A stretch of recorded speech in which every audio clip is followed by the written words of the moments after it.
All right, welcome back. Thank you for staying tuned. This is Newsday, and we continue our programming as Nigeria's National Commission for Museums and Monuments has accepted responsibility for retrieving and keeping Benin bronze artifacts, thousands of which are at the moment estimated to be domiciled in major museums in different parts of the world. The Commission has taken on the task with the assent of the Oba of Benin, the monarch who was appointed sole owner and custodian of the objects nearly 2 years ago. Nigeria has been on a quest to recover thousands of intricate bronze sculptures and castings that were looted by British soldiers during a raid on the then separate Kingdom of Benin in 1897. In March 2023, former President Muhammadu Buhari signed a decree saying the Oba of Benin rightfully owned all returned Benin bronzes and was responsible for managing all places where the artifacts are kept. Well, for a conversation around all of that, we're now being joined by Olugbile Holloway, who is the DG of the National Commission for Museums and Monuments. Good afternoon and welcome to Newsday. It's great to have you. Good afternoon. Thank you for having me. All right, so can you tell us a little bit about this news that we received about a collaboration with regards to the management and the stewardship of these very important artifacts? Okay, thank you for the question. I think the first place to start is to understand the connection between the management agreement and the Gazette. So the Gazette, like you rightfully said, basically reaffirmed the ownership of the Oba of Benin. But that document is a 4-page document. So it was important for the Commission to sit down with the Royal Court and actually kind of flesh out this development. And that is where the management agreement comes in. The management agreement pretty much allows us to manage the affairs of the bronzes. And when I say manage the affairs, we mean the display of the bronzes, the repatriation of the bronzes, the conservation, and basically anything pertaining to the bronzes.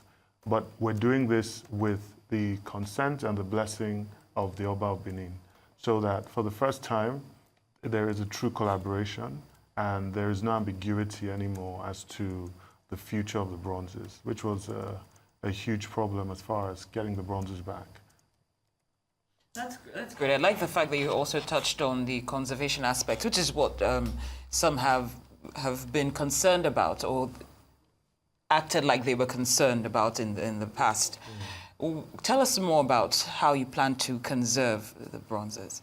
So with the conservation, we also have to know that the NCMM has existed now for 80 years. Mm-hmm. We have other artifacts from different parts of Nigeria. We have Ife, we have Nok, we have, Igbo-Ukwu. So that perception of how we're going to keep the bronzes, we have to not play into that narrative, because those narratives ultimately only do more harm than good as far as the return of these priceless artifacts. We have museum professionals that are trained. We have a head of antiquity protection. We have conservators. And these are people that have dedicated their lives, just as people in the West, in the museum world, have dedicated their lives. So we have professionals that understand how to display these things, how to clean them, how to not to clean them, and the do's and don'ts of conserving priceless artifacts, right? So for me, I think that a lot of the discussions around how will we keep them, is Nigeria ready to house these priceless artifacts, those are just diversionary tactics from the meat of the matter. The fact is, these objects were stolen, and you can't take objects from me and give me conditions for the return. And I tell people that even if Nigeria did not have a single museum, we would still be in our right to request for objects that were taken from us. So the two matters should not be rolled in together, right? And the management agreement with the Oba has come at a pivotal time in the story of repatriation. We've gotten to a point now where we as Nigerians are trying to get all our ducks in a row and present a unified front to the world. The perception that Africans are disunited, the perception that Nigerians can't work together, does a lot of harm in a lot of areas, not just with museum, even economics. And we, NCMM, straight away realized that this was a major stumbling block, and the Oba also realized that. So now more than ever, the amount of trust the Oba has in the NCMM is at a high point. And we respect the sensitivity of the topic, and that is why we've jointly agreed that all discussions pertaining to the bronzes, both parties need to be aware of what's going on. As I sit here now, the Oba was aware that I was coming on TV and we're going to talk about the bronzes, and vice versa before they issue any statement, just so that nothing leaves Nigeria and gets to the European museums and they can latch onto it and say, well, actually, I think we should still hold on to some of these artifacts. And it's important to stress something. We don't necessarily want all the artifacts to come back, because it's also important that some of these artifacts stay there to tell Nigeria's story to Nigerians in diaspora. There's some Nigerians that have never been to Nigeria, but it's nice for them to go to museums abroad and see their artifacts. I'm sorry, may I ask, based on what you just said, do you get to pick and choose which come back and which stay? Well, so the repatriation process is quite complex, but I'll try and summarize it.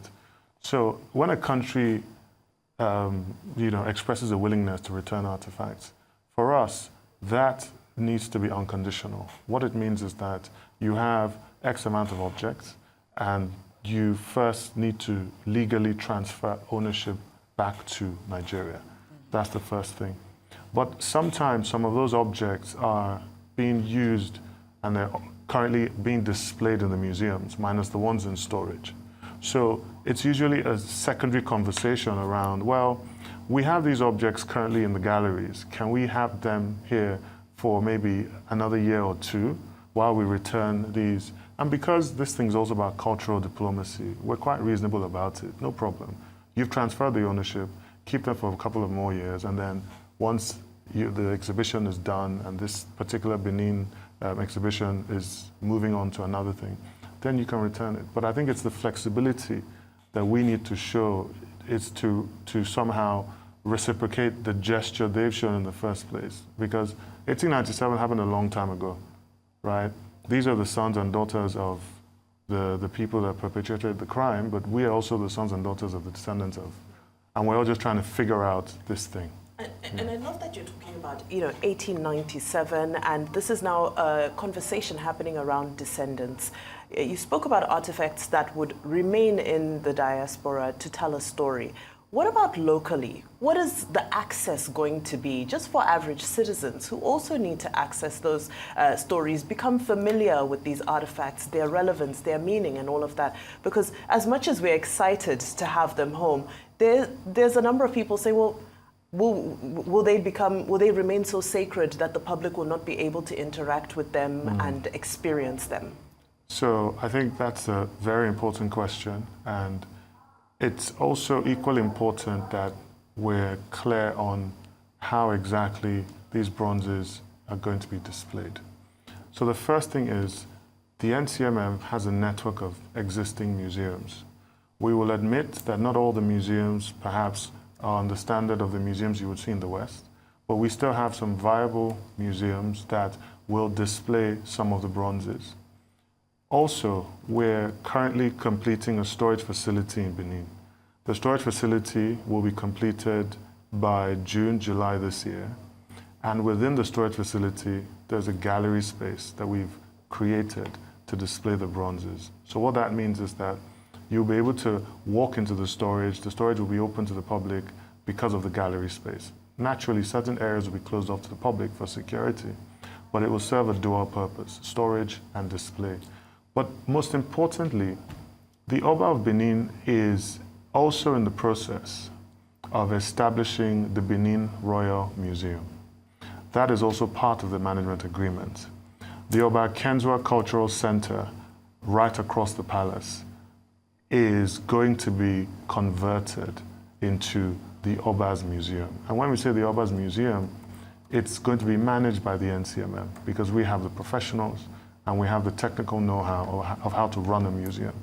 These are all things that have been outlined in the management agreement. The management agreement is a 20-page document that took a lot of back and forth. So as far as the public's access to these objects, I can sit here and reassure you that the plan is not to lock these objects up and say, yes, we got them back, no one's going to see them. Then what's the point?